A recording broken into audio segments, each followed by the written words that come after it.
6-7 साल पहले की बात है। मेरी एक स्टूडेंट थी जो सुसाइडल टेंडेंसी की शिकार थी उस समय। उसके घर में कुछ ऐसी ट्रेजेडी, उसकी मदर की डेथ हुई थी और एक ऐसी ट्रेजेडी जो बहुत ही रेयर किस्म की ट्रेजेडी है, जो शेयर करना ठीक नहीं है यहाँ।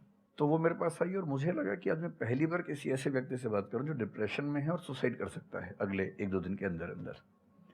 अब मैं परेशान था कि मैं कैसे मैनेज करूं, और मुझे मोटिवेशन की ऐसी जानकारी उस समय तो बिल्कुल नहीं थी, बाद में थोड़ा बहुत पढ़ा। तो मैंने उससे कहा कि अच्छा तुम घर जाओ, मैं कुछ देखता हूँ। फिर मैं घर गया, नेट पे सर्च करना शुरू किया। करते करते मुझे आपका एक वीडियो मिल गया, अनस्टॉपेबल शायद कुछ आपने एक वो बनाया था उस समय। तो मैंने वो थोड़ा सा देखा 10 मिनट का। मुझे लगा कि ये जो है ना, ये इंजेक्शन है किसी मतलब डिप्रेस्ड व्यक्ति को तुरंत मोटिवेट करने के लिए। तो मुझे ध्यान है कि मैंने उसको वीडियो का लिंक भेजा। मैंने कहा देखो, ज़िंदगी अपने रास्ते पे चलेगी, ठीक हो जाएगी। जब जब मूड ऐसा हो, बहुत डिप्रेसिंग हो, सुसाइडल मन करे, उस समय वीडियो देखना ध्यान से, और कम से कम उस बुरे फेज से बाहर निकल जाओगी। और फिर मैंने वो वीडियो अपने फैमिली में भी 2-3 बच्चों को भेजा, जो जो बच्चे उस क्राइसिस में होते थे। तो मैं बहुत थैंकफुल हूँ, उन सब बच्चों की अरे जान सर, बचाने में क्या बात कर रहे आपकी बड़ी भूमिका है। हैं। Thank you so much sir, it means a lot to me. ये तो आपने बहुत बड़ी बात कह दी सर, मेरे लिए बहुत बड़ी बात है ये। नहीं नहीं नहीं, कई हाँ, कई बच्चों की क्योंकि जान बचाई होगी आपने जरूर। जो वो एक मोमेंट होता है, उस मोमेंट में कोई बचा ले तो लोग बच जाते हैं, वो मोमेंट क्रॉस हो जाए तो फिर चीजें बिगड़ जाती हैं। क्वेश्चन है कि आजकल बहुत लोग बोलते हैं कि एजुकेशन सिस्टम हमारा पुराना हो गया है और बहुत लोग बोलते हैं कि इसे चेंज करना चाहिए और ये सारी चीज़ें बहुत पुरानी हो रही है जो हम अभी करंटली पढ़ रहे हैं। तो इस पे आपका ओपिनियन क्या है? एजुकेशन सिस्टम में तो बहुत मेजर चेंजेस की ज़रूरत है, और ये बात भारत सरकार ने एक्सेप्ट भी की है, नई पॉलिसी भी लेके आए हैं। मतलब मुझे लगता है कि कई लेवल्स पे देखना है। सबसे पहले तो ये डिफाइन करना ज़रूरी है कि एजुकेशन का पर्पज़ है क्या। क्या पर्पज़ केवल नौकरी लेना है, एक जॉब मिल जाए, वही पर्पज़ है? मैं उससे एग्री नहीं करता हूँ। मेरी राय में एजुकेशन का बेसिक पर्पज़ है कि एक होमो सेपियंस, एक इंसान बन जाए, सोचना आ जाए उसको, समझना आ जाए। कोई राजनेता या धर्मगुरु उसको गधा ना बना सके, बेवकूफ़ ना बना सके। उसे इतनी समझ हो कि वो चीज़ों को फैक्चुअली, ऑब्जेक्टिवली समझ सके, तर्क कर सके, बहस कर सके, और अगर तर्क और बहस में सामने के तर्क ठीक हैं तो उनको एक्सेप्ट भी कर सके, इतना विनम्र भी रहे। बेसिकली पर्सनैलिटी ग्रूमिंग का प्रोसेस एजुकेशन है, वो केवल नौकरी का मामला नहीं है। पहली गलती तब होती है जब हम उसको केवल नौकरी का मामला मान लेते हैं। मतलब नौकरी ज़रूरी है, ऐसा नहीं कि ज़रूरी नहीं है, लेकिन वो सिर्फ वो उसका पर्पज़ नहीं होना चाहिए। सेकेंडली, कई ऐसी चीज़ें, जैसे अगर बहुत विस्तार में तो मेरी जा सकते हैं, जैसे एक बहुत छोटी बात है सेक्स एजुकेशन हमारी सोसाइटी में। ये इतनी ज़रूरी चीज़ है। स्कूल में जो एडोलेसेंस की एज के लोग हैं, 12, 13, 14 की एज के लोग हैं, उनको वो सब चीज़ें बताएं ताकि गलत सोर्सेज से इंफॉर्मेशन ना मिले, कोई गलती ना कर बैठें। हेल्थ एजुकेशन के रूप में हो, उनको सारी चीज़ें पता हो, ठीक हाथों से पता हो, ठीक तरीके से पता हो। फिर मेरा ख्याल है कि जैसे आईआईटीज में अब तो होने लगा है, पहले क्या था कि हम टेक्नोलॉजी सेंट्रिक एजुकेशन पर ज़्यादा फोकस करते थे कि आपने मशीन को समझ लिया, तकनीक को समझ लिया, हो गया, इंसान को नहीं समझा। टेक्नोलॉजी पढ़ने वाले लोग समाज और इंसान से एकदम कटे हुए थे। अब तो ह्यूमैनिटीज़ के कुछ सब्जेक्ट्स पढ़ाने की परंपरा शुरू हो गई है। एक होलिस्टिक एजुकेशन हो। ह्यूमैनिटीज़ वाला बच्चा केवल हिस्ट्री, पॉलिटिकल साइंस, सोशियोलॉजी पढ़ता है, उसको कोडिंग का सी भी नहीं आता, टेक्नोलॉजी बिल्कुल नहीं आती उसको, उसको एमएस एक्सेल भी नहीं पता क्या होता है। टेक्नोलॉजी वाला सिर्फ टेक्नोलॉजी पढ़ता है, वो ह्यूमन ब्रेन को नहीं पढ़ना चाह रहा, सोसाइटी को नहीं पढ़ना चाह रहा। क्यों नहीं एक ऐसी शिक्षा हो जिसमें एक इंटीग्रेटेड अप्रोच हो, होलिस्टिक अप्रोच हो, कि हम खुद तय कर सके कि किस किस एरिया में हमें ज़्यादा जाना है, और एक बेसिक अंडरस्टैंडिंग हर चीज़ की हो। तो बेसिक 3 फार्मूले माने जाते हैं। एक यूनिवर्सलाइजेशन ऑफ प्राइमरी एजुकेशन है कि 10वीं क्लास तक की शिक्षा हर बच्चे को मिले, ठीक से मिले। वोकेशनलाइजेशन ऑफ सेकेंडरी एजुकेशन, यानी 11वीं 12वीं की पढ़ाई का पर्पज़ है कि बच्चा ये समझ पाए कि उसको ज़िंदगी में आगे कहाँ जाना है। और फिर जो हायर एजुकेशन है, वो सबको करने की ज़रूरत नहीं होनी चाहिए, वो शौक पूरा करने के लिए नहीं है, वो शादी का वेटिंग रूम नहीं है। वो उसके लिए है जिसको सच में आगे पढ़ना है, वो उतना पढ़े, सब्जेक्ट चूज़ करे और फिर उसमें गहराई से रिसर्च करे, ताकि डेवलपमेंट के रास्ते पर अब बढ़ें। हम एजुकेशन के मामले में बहुत बुरी स्थिति में हैं। मैं तो जिस उम्र में हूँ, मेरा अब तो पर्पज़ भी ये बन गया है कि अब मैं उसी पे कुछ काम करूँ। एक यूनिवर्सिटी शुरू करने की योजना मेरे मन में है, इनसे मैंने शेयर भी किया था। और मैं जिस तरह का विश्वविद्यालय सोचता हूँ, वो नौकरी देने के पीछे पागल नहीं होगा, वो होमो सेपियंस सेपियंस को कायदे का इंसान बनाने की कोशिश करेगा। नौकरी तो उसका एक पार्ट है।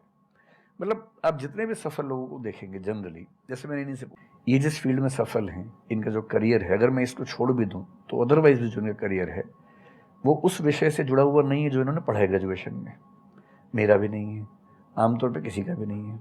90% लोगों को मैं देखता हूँ जो सक्सेसफुल हैं, उनके ग्रेजुएशन के सब्जेक्ट में और लाइफ की फील्ड में कोई लिंक नहीं है। तो बेसिक पर्पस क्या है? वो स्मार्टनेस बाहर आ जाए, ग्रूमिंग हो जाए, इंटेलिजेंस है, इमोशनल इंटेलिजेंस है, वो सब जो टूल्स हैं वो उस बच्चे को सीखने को मिल जाए, ताकि फिर वो ज़िंदगी को फेस कर सके, इनोवेट कर सके, नए रास्ते निकाल सके। 1000 रास्ते दुनिया में होते हैं। तो सच बात है कि काफ़ी चेंजेस की ज़रूरत है और आप और हम मिलके करेंगे चेंजेस। एजुकेशन वाइज अगर देखा जाए तो मैंने बहुत ज़्यादा कुछ नहीं किया है अपनी लाइफ में, बट मेरे स्टैंड पॉइंट से अगर आप देखोगे कि एजुकेशन क्या है, तो एजुकेशन का सबसे बड़ा गोल ये है कि एक इंसान का दिमाग खुले, बजाय कि उसका दिमाग इतना नैरो डाउन हो जाए कि उसको लगे कि बस यही अगर हो गया तो सक्सेस है, ये नहीं हुआ तो फेलियर है। आप अनगिनत तरीकों से अपने गोल को, अपने पर्पस को, या जो भी आप करना चाहते हो उसको अचीव कर सकते हो। एजुकेशन का सबसे बड़ा गोल ये होना चाहिए, और वही मेरी कोशिश है अपने इन सेशंस के थ्रू करने की, कि एक इंसान का दिमाग खुल जाए, उसके दिमाग में एक पॉसिबिलिटी माइंडसेट आ जाए, ना कि एक लिमिटेड माइंडसेट हो कि बस ये हो गया तो बहुत है। अब प्रॉब्लम क्या है, ये जो लिमिटेड माइंडसेट है ये बहुत लोगों का है, करोड़ों लोगों का है, तो वहां पे कंपटीशन भी बहुत है। पॉसिबिलिटी माइंडसेट जबकि देखा जाए तो ज्यादा इंटरेस्टिंग है, लेकिन बहुत कम लोगों का है और वहां पे कंपटीशन कम है। और पॉसिबिलिटी माइंडसेट क्या होता है कि कोई भी काम अगर मैं कर रहा हूं, अगर वो नहीं हुआ तो इसका मतलब ये नहीं है कि मैं फेल हो गया, इसका मतलब ये है कि मैं क्रैक नहीं कर पाया। There has to be a वे।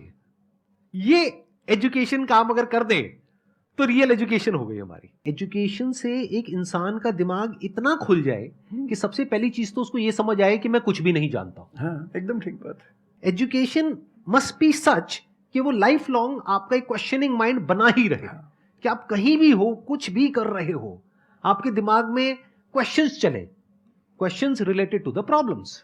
जो भी आप काम कर रहे हो वो क्या है, अल्टीमेटली प्रॉब्लम सॉल्विंग है, तभी उस काम में वैल्यू है।